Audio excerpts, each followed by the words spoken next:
नमस्कार मित्रों, मैं Vishal Singh BCom e learning में आपका स्वागत करते हैं।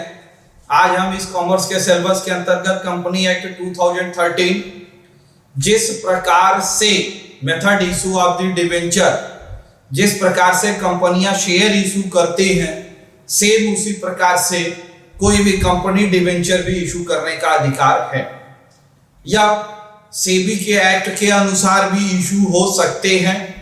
इसके खरीद फरोख्त के लिए आप ब्रोकरेज के द्वारा कर सकते हैं। जिस प्रकार से शेयर को इशू करते समय prospectus, application, allotment and call, उसी प्रकार से डिबेंचर को इशू करने के लिए prospectus, application, allotment and call के रूप में हम पैसे ले सकते हैं। Debenture is a loan of the amount liability of the company, this credit side of the company. Company में जब आप एंट्री करेंगे तो डिबेंचर होल्डर लायबिलिटी होने के नाते एक प्रोसेस आप समझ ले कि डिबेंचर फिर वो लोन के रूप में होता है, लोन इज लायबिलिटी होती है। लायबिलिटी होने के नाते जर्नल एंट्री में हमेशा डिबेंचर होल्डर क्रेडिट साइड आपके लिए रहता है। नेक्स्ट मैं आपको बताना चाहूंगा कि जो भी डिस्काउंटेड ऑफ द डिबेंचर को आप डिस्काउंट में इशू करने का, जैसे शेयर को रिस्ट्रिक्शन है कि आप इशू नहीं कर सकते, लेकिन डिबेंचर दिस इज लोन आप डिस्काउंट में इशू कर सकते हैं। मिनिमम फेस वैल्यू 10 रुपीज के हिसाब से होती है।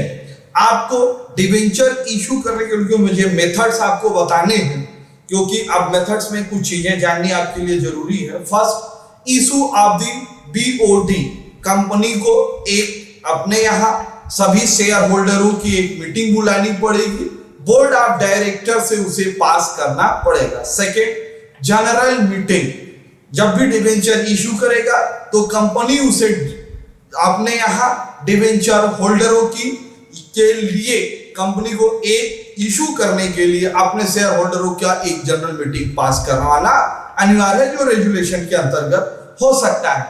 Debenture trustee appointment, share holder director के द्वारा किसी भी कंपनी में, मेरे नेक्स्ट वीडियो में डिबेंचर ट्रस्टी आपको दिया जाएगा, डिटेल्स देख सकते हैं।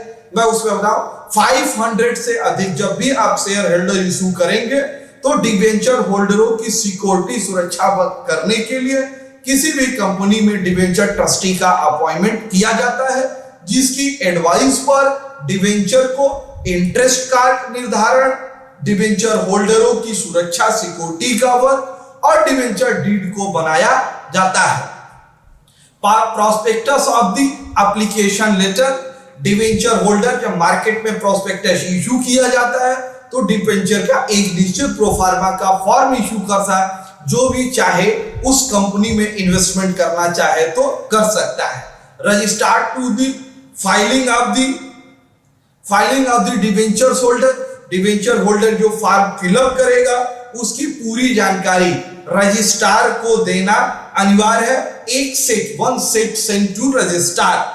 Statement lieu of the prospectus, क्या मैंने कहा, statement lieu and the parallel of the prospectus issue करने से पहले यदि आप किसी कार्य से, तो कंपनी अपने फंड राइजिंग के लिए स्टेटमेंट ल्यू इशू कर सकती है। वो statement lieu prospectus issue before the 3 day, 3 दिन पहले लिया जा सकता है, लेकिन उसके बाद भी स्टेटमेंट ल्यू देन दी प्रोस्पेक्टस, मतलब स्टेटमेंट ल्यू को भी हम प्रोस्पेक्टस मान सकते हैं।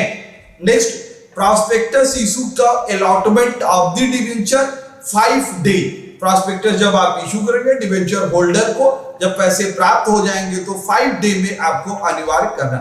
Debenture holder in issue of the certificate, company act में स्पष्ट कहा है, शेयर जैसे सर्टिफिकेट प्राप्त करता है उसी प्रकार से डिबेंचर होल्डर को यह अधिकार है कि वह अपने डिबेंचर के बदले में डिबेंचर होल्डर प्राप्त करता है।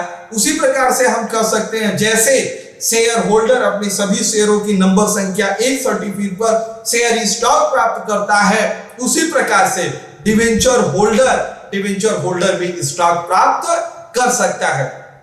Next, registered filing, debenture issue करने के बाद या टोटल राइट रजिस्ट्रार के यहाँ 30 डे के अंदर पूरी फाइल को डॉक्यूमेंट सेट भेजना अनिवार्य। नेक्स्ट आपको बताना चाहेंगे right of the debenture holder.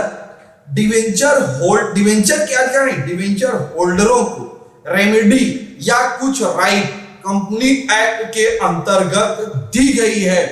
Debenture holder ये नहीं है कि कंपनी में पैसा लगा दिए तो कंपनी मनमानी कर सकती है। और डिवेंचर होल्डर को भी यह अधिकार है कि कंपनी को अपने पैसे लगाए की सुरक्षा के लिए वह अपील कर सकते हैं, जिनके विषय में मैं पॉइंट्स आपको बताना चाहता हूं। आप फर्स्ट है अपील टू ट्रिब्यूनल। किसी भी डिवेंचर होल्डर को कंपनी अगर इंटरेस्ट का भुगतान नहीं करती है, यदि उन्हें कोई प्रॉब्लम समझ में आती है तो ट्रिब्यूनल में वह जाकर के अपील कर सकते हैं। Self receiving of the appointment, self receiver appointment, debenture holder company meeting, debenture holder को यह राइट है कि वो अपनी सुरक्षा के लिए डिवेंचर होल्डर कंपनी उनकी मीटिंग बुलाए और डिवेंचर होल्डर भी अपनी एक मीटिंग बुलाकर कंपनी में एक सेल्फ रिसीवर नियुक्त कर सकते हैं अपनी सुरक्षा के लिए। और कभी कंपनियों के द्वारा डिवेंचर ट्रस्टी नियुक्त किया जाता है, डिवेंचर होल्डर भी अपना नियुक्त कर सकता है, जिसकी अपॉइंटमेंट 30 डे के अंदर डिवेंचर होल्डर अपॉइंटमेंट करके रजिस्ट्रार को सूचना देगा।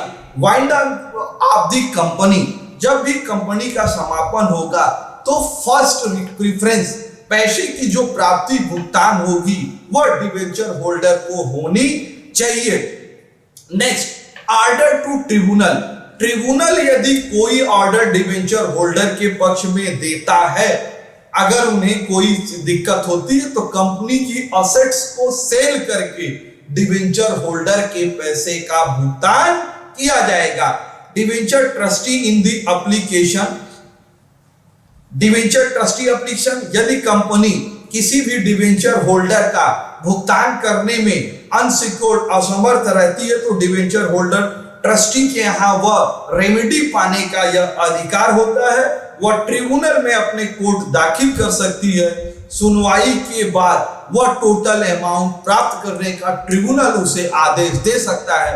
अगर आदेश देगा तो अभी मैंने बताया वो असेट सेल करके भी डिवेंचर होल्डर का पैसे का भुगतान करना पड़ेगा। In secured of the debenture holder in amounts, insolvency of the company, company यदि दिवालिया हो गई तो डिवेंचर होल्डर अपने पैसे की दावा नहीं कर सकता, वो समाप्त माना जाएगा। आपने मेरा पूरा वीडियो देखा, इसके लिए मैं आपको धन्यवाद कहना चाहता हूं। इस कॉमर्स एजुकेशन वी कॉमी लर्निंग के अंतर्गत अब मुझे खुशी है आप लोगों की मांग के अनुसार इसमें कॉमर्स के सिलेबस के कंपनी और अभी कंपनी एक्ट चल रहा है, बैंकिंग मैंने पढ़ाया, कंप्यूटर के भी कोर्स, टैली के भी अन्य कोर्सों के नए नए प्लेलिस्ट आपको आएंगे। इसलिए आप मेरे इस वीडियो पर अनुरोध है कि आप इस पर बेल आइकन का बटन दबाना न भूलें। यदि मेरे वीडियो को अगर आपने सब्सक्राइब नहीं किया तो सब्सक्राइब करें, जिससे सब्सक्राइब, लाइक एंड शेयर करें, अन्य लोग भी इस एजुकेशन का लाभ उठा सकें। आप हेल्थ इज वेल्थ, आप अपने स्वास्थ्य को बनाए रखें। धन्यवाद।